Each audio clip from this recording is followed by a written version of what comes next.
Good morning, good afternoon, good evening, wherever you are. I'm Rob Sloan, I'm VP of Cybersecurity Advocacy at Zscaler, and today we're going to be very briefly looking at a topic that's relevant to all guardians of digital security. Now, you might have noticed that here in the US, we're in the middle of an election season, which means cyber threats and disinformation. We've already seen the hacking of the Trump campaign by Iran, but I'm actually more concerned by the rise of Gen AI and the fact that techniques for faking images, audio and video that were previously only for the most sophisticated actors are now accessible by anyone. Let's take a quick look at what's out there. So first, we're seeing a ton of deepfake photos with varying degrees of quality.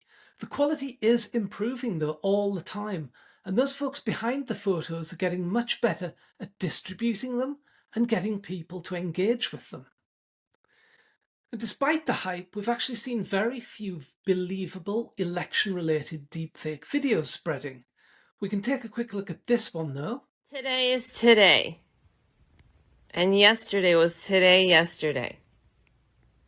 Tomorrow will be today tomorrow. So live today. So the future today will be as the past today as it is tomorrow. Now that clip of Vice President Harris isn't going to fool many people, but you have to imagine that by the time of the 2028 election, the rate of improvement means it will not be possible to differentiate these videos from reality. More of a threat in this election cycle is voice cloning. Now, you may have heard about the Joe Biden robocall that used a clone of President Biden's voice to try and dissuade thousands of voters in New Hampshire from voting in a primary election earlier this year. Let's listen in. Important that you save your vote for the November election. We'll need your help in electing Democrats up and down the ticket. Voting this Tuesday only enables the Republicans in their quest to elect Donald Trump again. I think you'll agree that the quality of the voice is near perfect, and anyone receiving the call might have struggled to tell the difference. The political consultant behind the cloning is now facing 26 federal charges and a potential $6 million fine. Now, you might be asking yourself what this has got to do with you as security professionals. Well, in a word, everything. Elections, indeed any large global events, are a place where attackers can experiment with little risk. Those deepfake images become phishing lures. The videos make us question reality. But the real threat for most of us happens when the cyber criminals develop processes to deploy these techniques cheaply and at scale against our businesses. Let me give you an example from closer to home. So recently, a handful of Zscaler employees received a voice call that appeared to come from our CEO, Jay Chowdhury. Now, this is the audio clip that they received. Listen carefully because it's only short. This is Jay. I need you to do something for me. Now, the call then dropped suddenly and a text message followed, asking the employees to buy gift cards for customers. One India-based employee, believing it to be Jay, bought $1,500 in gift cards and sent the numbers to the fraudsters. When a request for more cards followed, he got suspicious, checked with Jay's EA, who told him it was not in fact Jay. 11 voice-cloned words was all that was needed.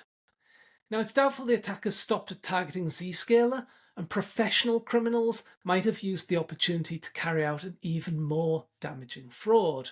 A fraud like this one.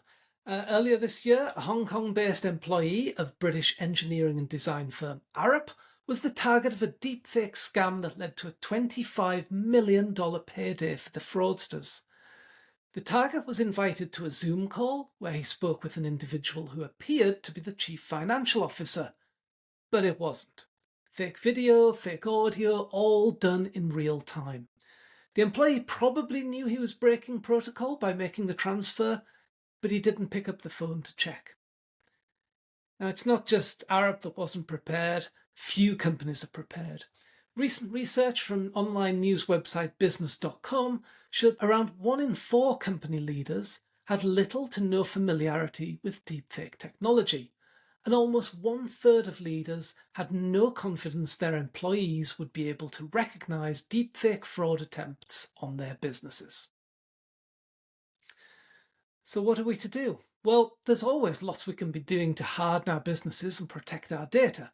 We can improve instant response processes, invest in new technologies, move to a zero trust architecture, but this is National Cybersecurity Awareness Month, so I'll keep it simple. We start by building awareness. This isn't something we only do every October though, we need to be doing it every month of every year. It does not stop. Specifically to this topic, we need to educate the board of directors about the risks we face, how exposed the business is, and what controls need to be implemented to reduce the risk. Don't assume the directors know any of this already. Next, the leadership team may know about the risk of being targeted by phishing attacks, but do they know that their voices might be cloned or their online presentations might be used for deepfakes? Are they clear on what they need to do in the event that the business is targeted with a deepfake attack? Has the CEO and CFO declared to staff that they would never ask them to buy gift cards or make secret transfers to overseas accounts? Basic steps, but potentially a big impact on security. Last, the employees. Employees need to know that deepfake Zoom calls and cloned voices of their executives are possible. They need to know they won't be punished for refusing to follow instructions that lie outside established procedure. They need to know what to do and where to report suspicious activity. If we're not educating our employees, we can't blame them when they do the wrong thing. Now, I know that was very short, but if you have questions, please don't hesitate to reach out. I'm at rsloan@zscaler.com.